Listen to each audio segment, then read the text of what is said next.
Hello friends, कैसे हो आप सब लोग। आज हम लोग हिस्ट्री का चैप्टर नंबर 5 पढ़ेंगे, जो कि क्लास 6 की न्यू एनसीईआरटी है। ठीक है, चलिए स्टार्ट करते हैं।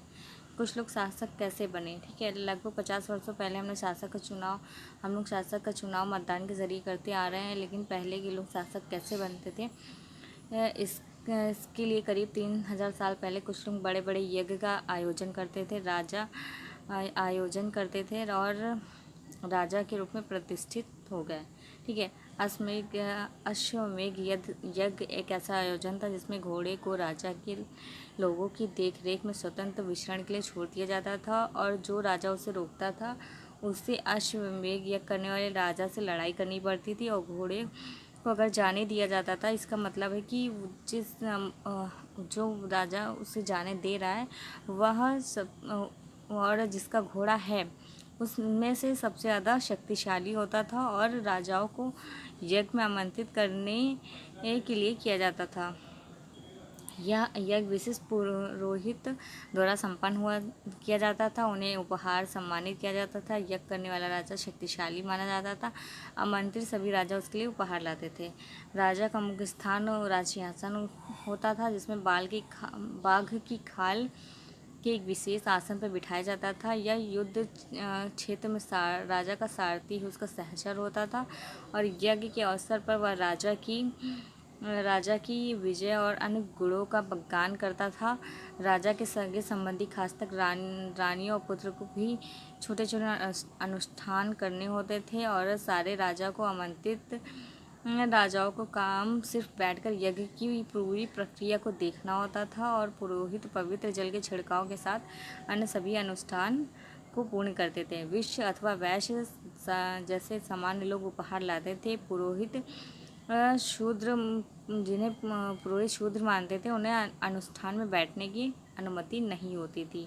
फिर आता है आपका जनपद। महायज्ञों को करने वाले राजा अब जन के राजा न होकर जनपदों के राजा माने जाने लगे थे। शाब्दिक अर्थ होता है इसका जनपद का जन के बसने की जगह।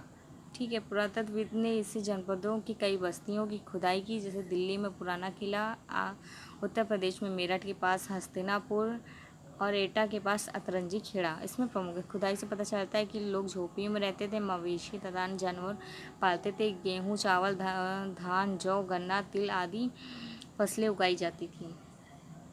लोग मिट्टी के बर्तन भी बनाते थे, कुछ धूसर और कुछ लाल रंग के होते थे। पूरा स्थलों में कुछ विशेष प्रकार के बर्तन मिले हैं, जिन्हें चित्रित धूसर पात्र के रूप में जाना जाता है। नाम से स्पष्ट होता है कि बर्तन पर चित्रकारी की गई होगी।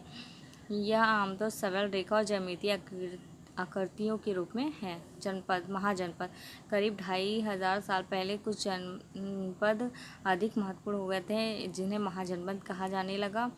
महाजनपद की एक राजधानी होती थी। राजधानी किलेबंद की गई होती थी। चारों लकड़ी, ईंट और पत्थर की ऊंची ऊंची दीवारें बनाई जाती थी। ठीक है, फिर आता है, ऐसा लगता है कि लोगों ने अन्य राजाओं के आक्रमण से डरकर अपनी सुरक्षा के लिए इन किलों का निर्माण किया होगा। कुछ राजा अपनी राजधानी के चारों ओर विशाल, ऊंची, प्रभावशाली दीवार खड़ी कर अपनी समृद्धि और शक्ति का प्रदर्शन करते थे। किले के अंदर रहने वाले लोग उस क्षेत्र पर अपना नियंत्रण रखना भी सरल हो जाता था। इस तरह की विशाल दीवारें बनाने के लिए व्यापक योजना की आवश्यकता होती थी, और इसके लिए लाखों ईंटों पत्थर का इंतजाम करना पड़ता था। हजारों स्त्री पुरुष बच्चों के लिए अथक परिश्रम किया होगा। ठीक है, इसके लिए संसाधन की भी आवश्यकता पड़ती होगी।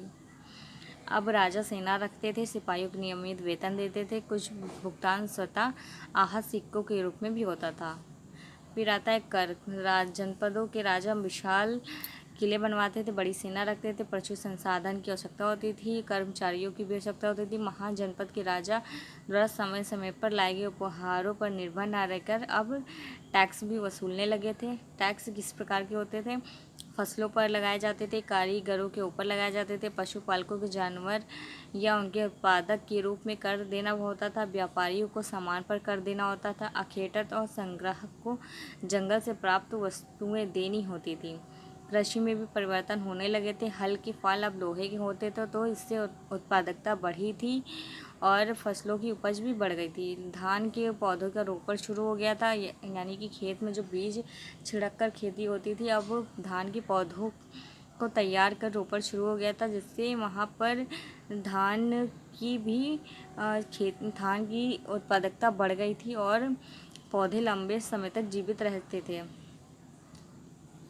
फिर आता है मगध।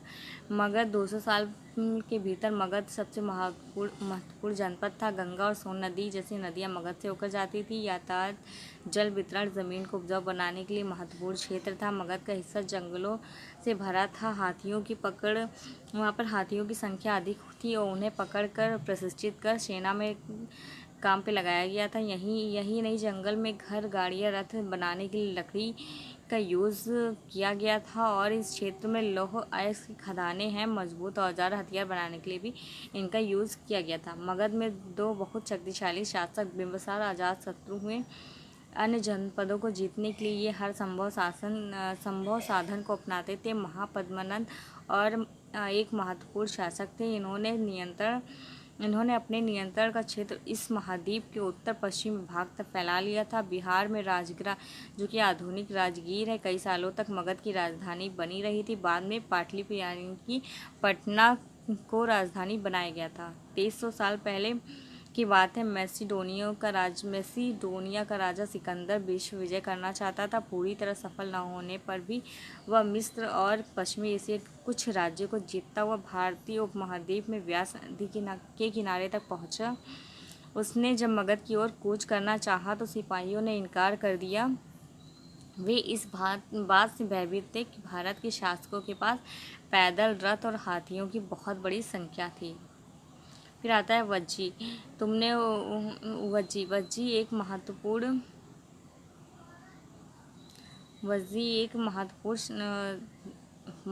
क्षेत्र था और उसके नज़दीक महत्वपूर्ण क्षेत्र था। मगध एक शक्तिशाली राज्य बन गया था। उसी के पास वज्जी भी राज्य था, जिसकी राजधानी वैशाली यानी कि बिहार थी। यहाँ एक अलग किस्म की शासन व्यवस्था थी, जिसे गढ़ असंघ कहते थे। गढ़ असंघ में कई शासक होते थे। प्रत्येक व्यक्ति राजा कहलाता था और सभी लोग अनुष्ठानों को एक साथ संपन्न करते थे। बैठकर बातचीत, बहस, वाद विवाद के जरिए अपनी समस्या को सुलझाते